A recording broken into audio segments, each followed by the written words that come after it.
তো নমস্কার বন্ধুরা, ওয়েস্ট বেঙ্গল গ্রাম পঞ্চায়েতের নিয়োগের জন্য রেজিস্ট্রেশন শুরু হয়ে গেছে। তো আপনারা যারা যারা এইখানে জব করতে ইচ্ছে আছে তারা তাড়াতাড়ি করে রেজিস্ট্রেশন করে নাও অ্যাপ্লাই করার জন্য।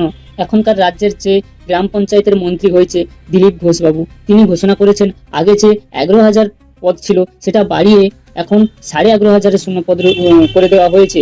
যারা যারা এখানে আবেদন করতে চাও বা জব করতে চাও তাদেরকে আজকে থেকেই রেজিস্ট্রেশন করে রাখতে হবে। তো অবশ্যই আমার ভিডিওটিকে পুরো দেখুন, দেখে আপনারা স্টেপ বাই স্টেপ রেজিস্ট্রেশন করে রাখুন।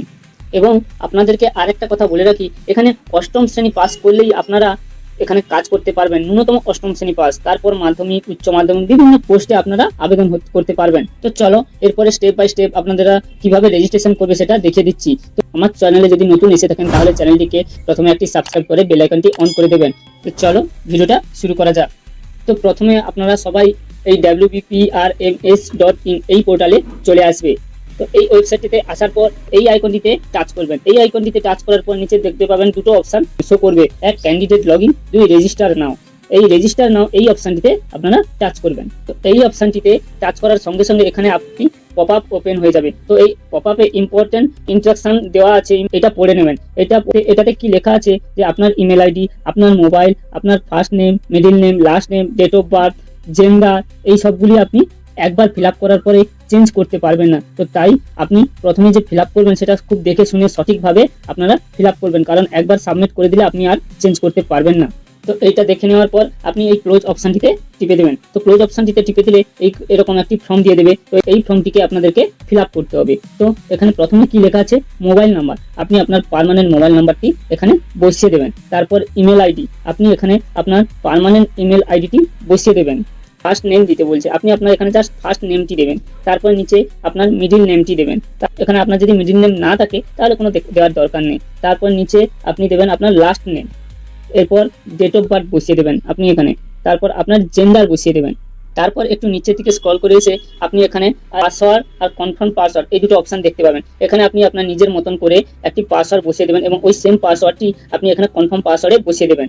তো এখানে স্ক্রিনে আপনি দেখতে পাচ্ছেন এইরকম টাইপের আপনি পাসওয়ার্ড নিজের মতন করে তৈরি করতে পারবেন। তো এই পাসওয়ার্ডটি বসিয়ে দেওয়ার পর একটু নিচের দিকে আসবেন। নিচে থেকে এসে এখানে দেখতে পাবেন একটি ক্যাপচার লেখা আছে। তো এই ক্যাপচারটি এখানে বসিয়ে দিয়ে সেন্ড ওটিপি আছে, এখানে সেন্ড ওটিপিতে টাচ করে দেবেন। এরপর সেন্ড ওটিপিতে ক্লিক করার পর আপনার রেজিস্টার মোবাইল নাম্বার এবং আপনার ইমেল আইডিতে একটি ওটিপি যাবে। ওই ওটিপিটা এখানে বসিয়ে দেওয়ার পর এখানে নিচে ভেরিফাই অ্যান্ড রেজিস্টার এই অপশনটিতে ক্লিক করে দেবেন। ভেরিফাই অ্যান্ড রেজিস্টারে ক্লিক করার পর এখানে আপনার এই লগইন অপশনটি ওপেন হয়ে যাবে। তো এই অপশনটি ওপেন হওয়ার পর এখানে দেখবেন আপনার মোবাইল নাম্বারটা দিতে বলছেন। আপনি যেই মোবাইল নাম্বারটা প্রথমে দিয়েছিলেন সেই মোবাইল নাম্বারটা দেবেন এবং আপনি সেখানে যে পাসওয়ার্ডটি ক্রিয়েট করেছিলেন সেই পাসওয়ার্ডটি এখানে বসিয়ে দেবেন। পাসওয়ার্ডটি বসিয়ে দিয়ে নিচে দিকে একটু স্ক্রল করে আসবে। নিচের দিকে স্ক্রল করে এসে এখানে এই যে ক্যাপচার কোডটি আছে এই ক্যাপচার কোডটি বসিয়ে দিয়ে এখানে ক্লিক করে দেবেন। তারপর এরকম একটি নতুন পেজ আপনার সামনে শো হয়ে যাবে। তো এইখানে দেখবেন বাম দিকে আছে এডিট প্রোফাইল। এই এডিট প্রোফাইলে ক্লিক করে আপনার যে যাবতীয় পার্সোনাল ইনফরমেশন, যেমন আপনার ডকুমেন্ট, আপনার শিক্ষাগত যোগ্যতা, এ টু জেড আপনাকে এখানে ফিল আপ করে দিতে হবে। এই এডিট প্রোফাইলে ক্লিক করে দাও। ক্লিক করে দেওয়ার সঙ্গে সঙ্গে দেখতে পাবেন এখানে একটি এইরকম পেজ ওপেন হয়ে যাবে। তো এই পেজটি ওপেন হওয়ার সঙ্গে সঙ্গে একটু স্ক্রল করে উপরের দিকে তুলবেন। দেখতে পাবেন প্রথমে আপনার ফটো আর সিগনেচার আপলোড করতে বলবে। তো প্রথমে আপনি আপনার ফটোটা এখানে আপলোড করে দেবেন। তো ফটোটা আপলোড করার ক্ষেত্রে এখানে দিয়ে রেখেছে মিনিমাম 30 থেকে 80 কেবি, মিনিমাম 30 থেকে 80 কেবি মধ্যে যেন ফটোটা থাকে। তারপর এখানে আপলোড অপশানে ক্লিক করবেন। আপলোড অপশানে ক্লিক করে এরকম একটি পেজ ওপেন হয়ে যাবে। তো এখানে চুজ ফাইল সিলেক্ট করবেন। সিলেক্ট করার পর আপনি আপনার যেই ছবিটি দিতে চান সেই ছবিটি সিলেক্ট করে এখানে আপলোড করে দেবেন। এরকম সেম টু সেম একটু নিচের দিকে এসে আপনি আপনার সিগনেচারটি আপলোড করে দেবেন। সিগনেচারটি আপলোড করার জন্য মিনিমাম 5 কেবি থেকে 50 কেবির মধ্যে থাকা দরকার। তো এরপরে আপডেট সিগনেচারে টাচ করবেন। আপডেট সিগনেচারে টাচ করার পর আপনি এখানে চুজ ফাইলে সিলেক্ট করবেন। চুজ ফাইলটি সিলেক্ট করার পর আপনি আপনার সিগনেচারটি সিলেক্ট করে আপলোড করে দেবেন। এরপর একটু নিচের দিকে এসে এখানে দেখবেন জেনারেল ইনফরমেশন দিতে বলছে। তো এখানে টাচ করবেন। এখানে টাচ করার সঙ্গে সঙ্গে দেখবেন এরকম একটি পেজ ওপেন হয়ে যাবে। তো একটু উপরের দিকে তুলে এখানে এই অপশনটিতে ক্লিক করবেন। এই অপশনটিতে ক্লিক করার পর দেখতে পাবেন এখানে আপনার নাম, ডেট অফ বার্থ এগুলো আগে থেকে সিলেক্ট হয়ে আছে। তো এগুলো আর বসানোর দরকার নেই। আপনি এখানে কি করবেন, ম্যারিটাল স্ট্যাটাস। তো আপনি ম্যারিটাল স্ট্যাটাসটা বসিয়ে দেবেন। আপনি যদি সিঙ্গেল হন সিঙ্গেল, আপনি যদি ম্যারিড হন ম্যারিডে বসিয়ে দেবেন। তারপর হচ্ছে এখানে ব্লাড গ্রুপ। যদি আপনার ব্লাড গ্রুপ জানা নেই তাহলে এখানে যে কোনো একটি সিলেক্ট করে আপনি বসিয়ে দেবেন। এরপর আছে কম্পিউটার নলেজ। কম্পিউটার নলেজ যদি আপনার জানা থাকে তাহলে এখানে ইয়েস করবেন, আর যদি না জানা থাকে তাহলে এখানে নো করে দেবেন। এরপর আছে আপনাদের আধার নম্বর, আপনাদের আধার নম্বরটি এখানে বসিয়ে দেবেন, বসিয়ে দিয়ে এখানে সেভ করে দেবেন। তো সেভ করার সঙ্গে সঙ্গে এখানে সেভ হয়ে যাবে। এরপর আসবেন কমিউনিকেশন ডিটেলস। কমিউনিকেশন ডিটেলসে আপনারা ক্লিক করলে এখানে দেখবেন mobile number, email ID. Mobile number, email ID আপনাদেরকে বসাতে হবে না, ওটা আগে থেকেই সিলেক্ট হয়ে আছে। তো এরপরে সোশ্যাল ইনফরমেশন, এখানে টাচ করার সঙ্গে সঙ্গে এরকম একটি অপশন ওপেন হয়ে যাবে। তো এখানে আপনি আপনার রিলিজিয়নটি সিলেক্ট করে নেবেন, হিন্দুইজম। তো তারপর সোশ্যাল ক্যাটাগরিটা সিলেক্ট করে নেবেন, আপনি এসসি, ওবিসি, এসটি। তো আপনার কোনো যদি কাস্ট থেকে থাকে এখানে সিলেকশন, যদি না থাকে তো তাহলে আপনি জেনারেলি সিলেক্ট করে দেবেন। এরপর আছে আইডেন্টি কার্ড। তো আইডেন্টি কার্ড টাচ করার সঙ্গে সঙ্গে এখানে পেন আইকনটি আছে, এখানে টাচ করে দেবেন। টাচ করার সঙ্গে সঙ্গে আপনার এখানে যে আইডেন্টি কার্ডটি আপনি দিতে চান, ভোটার কার্ড, আধার কার্ড, প্যান কার্ড, যেটা দিতে চান সেটা এখানে সিলেক্ট করে নেবেন। সিলেক্ট করার পর এখানে ওই আইডেন্টি কার্ডের নাম্বারটি এখানে বসিয়ে দিয়ে সেভ করে দেবেন। তো এটা সেভ হয়ে যাবে। এরপর আছে ফ্যামিলি ইনফরমেশন। ফ্যামিলি ইনফরমেশনে এখানে টাচ করার পর এখানে এরকম একটা অপশন চালু হয়ে যাবে। তো এখানে কি করবেন, আপনি আপনার ফাদার্স নেম দিয়ে দেবেন, ফাদার্স আপনার গার্জেন হিসেবে যে আছে, আপনার বাবা মা যেই থাকুক তার নামটা দিয়ে দেবেন। তারপর এখানে আপনি আপনার মায়ের নামটি বসাবেন। এবার মেয়েদের ক্ষেত্রে বলে রাখি, এখানে স্পাউস নেম, আপনার যদি স্বামী থেকে থাকে তাহলে আপনি এখানে আপনার স্বামীর নামটি বসিয়ে এখানে সেভ করে দেবেন। এরপর আসি পার্মানেন্ট অ্যাড্রেস। পার্মানেন্ট অ্যাড্রেসে টাচ করে এখানে পেন আইকনটিতে টাচ করে দেবেন। টাচ করে দিলে এখানে দেখবেন আপনার অ্যাড্রেসটি বসাতে বলবে। প্রথমে আপনি আপনার অ্যাড্রেসটি, পার্মানেন্ট অ্যাড্রেসটি বসিয়ে দেবেন। তারপর আছে স্টেট, আপনি আপনার স্টেটটি ওয়েস্ট বেঙ্গল, সবারই আমরা ওয়েস্ট বেঙ্গল থেকে অ্যাপ্লাই করছি, তো এখানে ওয়েস্ট বেঙ্গল সিলেক্ট করে দেবেন। তারপর ডিস্ট্রিক্ট, আপনি কোন ডিস্ট্রিক্টে বিলং করেন সেটা সিলেক্ট করে দেবেন। তারপর আছে পুলিশ স্টেশন, আপনি আপনার পুলিশ স্টেশনটি বসিয়ে দেবেন। তারপর আছে পোস্ট অফিস, আপনি আপনার পোস্ট অফিসের নামটি সিলেক্ট করে দেবেন। তারপর আছে সিটি বা ভিলেজ, আপনি আপনার গ্রামের নামটি এখানে বসিয়ে দেবেন। তারপর নিয়ারেস্ট রেলওয়ে স্টেশন, আপনার কাছাকাছি যে রেলওয়ে স্টেশন রয়েছে তার নামটি এখানে বসিয়ে দেবেন। তারপর এখানে আপনি আপনার পিনকোডটা বসিয়ে দেবেন। তারপর এদিকে ব্লক, আপনি আপনার ব্লগের নামটা বসিয়ে দেবেন, বসিয়ে দিয়ে এখানে নিচে সেভ করে দেবেন।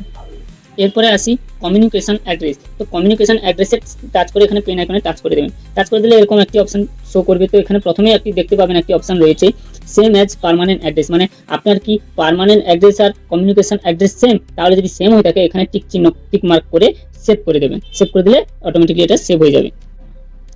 এরপর রয়েছে ক্লাস 8 এক্সাম ডিটেলস। তো এখানে বলে রাখি, যারা মাধ্যমিক পাস করে রেখেছেন তাদেরকে আর এই অপশনটিতে ফিল আপ করতে হবে না। মানে যারা মাধ্যমিক, যারা 10 অবধি যাননি, যারা 8 পাস করে রেখেছেন তাদেরকেই শুধু এখানে এই অপশনটি ফিল আপ করতে হবে। যারা মাধ্যমিক দিয়ে দিয়েছেন তারা এই অপশনটি ফিল আপ করার কোনো দরকার নেই। তারপর এখানে টাচ করবেন। টাচ করার পর এখানে দেখবেন আপনার ইনস্টিটিউটের নাম, আপনি কোন স্কুলে পড়েছেন সেই নামটি দিয়ে দেবেন। তারপর কোর্স অ্যান্ড স্ট্যান্ডার্ড, এখানে অটোমেটিকলি চলে আসবে 8 পাস বলে। তারপর স্ট্রিম এখানে দিয়ে দেবেন। তারপর এখানে আছে আপনার পাসিং অফ ইয়ার, এখানে বসিয়ে দেবেন কোন সালে আপনি পাস করেছেন। আপনার পার্সেন্টেজটা এখানে বসিয়ে দেবেন এবং আপনার গ্রেডটা এখানে বসিয়ে দেবেন, দিয়ে এখানে সেভ করে দেবেন। তারপর রয়েছে ক্লাস 10 এক্সাম ডিটেলস। তো এখানে টাচ করে পেন আইকনটিতে টাচ করে দেবেন। টাচ করে দিলে দেখবেন এখানে প্রথমে রয়েছে বোর্ড, আপনি আপনার বোর্ডটি সিলেক্ট করে দেবেন। সবাই প্রায় West Bengal board of secondary education, এটাই বেশিরভাগ এখান থেকেই পাস করেছি। তো এখানটা এটা টাচ করে দেবেন। টাচ করার পরে এখানে কোর্স এন্ড স্ট্যান্ডার্ড এখানে বসে সিলেক্ট করে দেবেন। এখানে স্ট্রিমটা সিলেক্ট করে দেবেন। আপনি আপনার পাসিং অফ ইয়ারটা সিলেক্ট করে দেবেন। তারপর এখানে আপনার পার্সেন্টেজটা বসিয়ে দেবেন এবং এখানে আপনার গ্রেডটা বসিয়ে দিয়ে সেভ করে দেবেন। এরপর দেখবেন নিচে আছে ডিপ্লোমা এক্সাম ডিটেলস, মানে ক্লাস 10 এক্সাম ডিটেলসটি বসানোর পর আপনি ধাপে ধাপে যেই ডিগ্রিগুলো আপনি পাস করেছেন সেগুলো ডিটেলসগুলি পরে পরে ধাপে ধাপে আপনি বসিয়ে দেবেন। Diploma exam details, class 12 exam details, bachelor exam details, PG exam ডিটেলসগুলো যেরকমই আপনি দেখিয়ে দিলাম সেরকমই ভাবেই এগুলো ধাপে ধাপে একটি করে বসিয়ে দেবেন, বসিয়ে সেভ করে দেবেন। এই সবগুলো ডিটেলস বসানোর পর একটু উপরের দিকে আসবেন। উপরের দিকে আসার পর এখানে সবার উপরে দেখবেন এডুকেশনাল ইনফরমেশন, এই অপশনটি দেখতে পাবেন। তো এইটাতে এখানে ক্লিক করার পর এখানে দেখবেন প্রথমে শো করবে এক্স সার্ভিসম্যান। তো এখানে আপনি যদি এক্স সার্ভিসম্যান হয়ে থাকেন তাহলে এখানে ইয়েস করবেন, না হলে এখানে নো করে সেভ করে রেখে দেবেন। তারপরে এখানে এক অপশন রয়েছে person with disability of 40% and above, মানে যারা এখানে প্রতিবন্ধী আছেন 40% বা তার উপরে, তারা এখানে ইয়েস করে দেবেন, দিয়ে এখানে সেভ করে দেবেন। তারপর আছে মেরিটিয়াল স্পোর্টস পারসন, এখানে টাচ করবেন। আপনারা যদি মেরিটিয়াল স্পোর্টস পারসন হয়ে থাকেন তাহলে এখানে ইয়েস করবেন, আর যদি না থাকেন তাহলে এখানে নো করে সেভ করে দেবেন।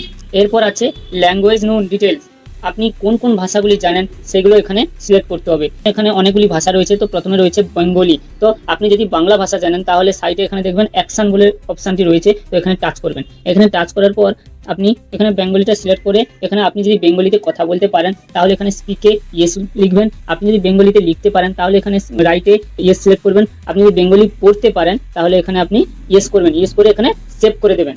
এইভাবে এখানে আপনি যে যে ভাষাগুলি জানেন সেই ভাষাগুলি আপনি সিলেক্ট করে দেবেন। এর পরের অপশানটি কি রয়েছে, আপনার যদি আদার্স কোনো গ্র্যাজুয়েট ডিপ্লোমা সার্টিফিকেট থেকে থাকে তাহলে এখানে আপনি এই প্লাস চিহ্নটিতে টাচ করে সেই সার্টিফিকেটটি এখানে আপলোড করতে পারবেন। আর আপনার যদি না থেকে থাকে তাহলে এটা ফিল আপ করার কোনো দরকার নেই। এই সব কিছু ফিল আপ করার পর এবারে একটু উপরের দিকে চলে আসবেন। উপরের দিকে চলে আসার পর এখানে আপনি আপলোড অপশানটিতে টাচ করে দেবেন। আপলোড অপশানটিতে টাচ করার পর এখানে এই পেজটি ওপেন হয়ে যাবে। এখানে আপনার কিছু কিছু আইডি প্রুফ হিসেবে কিছু ডকুমেন্টসগুলো আপলোড করতে হবে। এরপর যেই ডকুমেন্টসগুলো আপনাকে আপলোড করতে হবে সেগুলো হলো আইডেন্টি প্রুফ হিসেবে আপনি যেই কার্ডটা সিলেক্ট করেছিলেন ভোটার কার্ড, সেটা আপলোড করে দেবেন। তারপর ক্লাস 10 অ্যাডমিট কার্ড, সেটা আপলোড করে দেবেন। তারপর কাস্ট সার্টিফিকেট ওবিসিবি, ওইটা আপনি আপলোড করে দেবেন। তারপর ক্লাস 10 মার্কশিট, ওটা আপনি আপলোড করে দেবেন। এবার বলে রাখি, আপলোড করার জন্য সাইডে যেই পেন্সিল চিহ্নটি আছে এখানে টাচ করবেন। এখানে টাচ করার পর এরকম একটি অপশন চালু হয়ে যাবে। তো এখানে নিচে লেখা আছে আপলোড করার যে ফটোটা যেন 200 কেবি থেকে 2 এমবির মধ্যে হয়। তারপর এখানে কি করবেন, এখানে সাইডে এই অপশনটিতে টাচ করবেন। টাচ করে আপনি আপনার ফটোটি চুজ করে এখানে আপলোড করে দেবেন। এরপর ডকুমেন্টসটি আপলোড করার পর এখানে ইমেজের জায়গা দেখাবেন ভিউ অ্যান্ড ডাউনলোড। আপনি ভিউ করে ডকুমেন্টসটি দেখতে পারেন যে সঠিক দিয়েছেন কিনা এবং এখান থেকে ডাউনলোডও করতে পারেন। এরপর সবগুলি ডকুমেন্টস এইভাবে আপলোড করে দেওয়ার পরে এখানে উপরে দেখবেন আপনার ফটোটা দেখাবে। এইখানে আপনি টাচ করে দেবেন। এইখানে টাচ করার পর দেখবেন এখানে ড্যাশবোর্ড অপশনটি রয়েছে। এই ড্যাশবোর্ড অপশনটিতে ক্লিক করে দেবেন। এই ড্যাশবোর্ড অপশনটিতে ক্লিক করার সঙ্গে সঙ্গে আপনাদেরকে এরকম একটি ওপেন হয়ে যাবে। এইরকম একটি পেজ ওপেন হয়ে যাওয়ার পর একটু নিচের দিকে স্ক্রল করে উঠবেন। একটু স্ক্রল করে নিচের দিকে যাওয়ার পর দেখতে পাবেন এখানে একটি অপশন দেখাচ্ছে রিসেন্ট রিক্রুটমেন্ট ড্রাইভস। তো এই অপশনটি রয়েছে। তো এখানে কিন্তু কোনো শো করছে না। এবার যখন অনলাইন আবেদন শুরু হয়ে যাবে এখানে সব পোস্টগুলি শো করবে এবং আপনি যেই পোস্টে আবেদন করতে চান সেই পোস্টটি সিলেক্ট করে আপনি এখানে অ্যাপ্লাই করতে পারবেন। আপনাকে কিন্তু আগে থেকেই এখানে রেজিস্ট্রেশন করে রাখতে হবে। তো যখনই আগে থেকেই রেজিস্ট্রেশন যদি না করেন তাহলে যখন ফর্ম ফিল আপ চালু হবে তখন আপনি অ্যাপ্লাই করতে পারবেন না। আর এখন থেকে যদি রেজিস্ট্রেশন করে রাখেন তাহলে যখনই ফর্ম ফিল আপটি চালু হয়ে যাবে তখন এখানে আপনি লগ ইন করে তাড়াতাড়ি আবেদন করে দিতে পারবেন। তো আপনাদের যদি এর এই ফর্ম ফিল আপে কোনো সমস্যা হয়ে থাকে বা বুঝতে অসুবিধা হয়ে থাকে তাহলে আমাকে কমেন্ট বক্সে কমেন্ট করুন। আমি আপনাদের সমস্যাগুলো সলভ করার চেষ্টা করব। আমার চ্যানেলে যদি নতুন হয়ে থাকেন তাহলে চ্যানেলটিকে সাবস্ক্রাইব করে বেল আইকনটি অন করে দেবেন এরকম নতুন নতুন জব ডিটেলসগুলি পাওয়ার জন্য। ধন্যবাদ।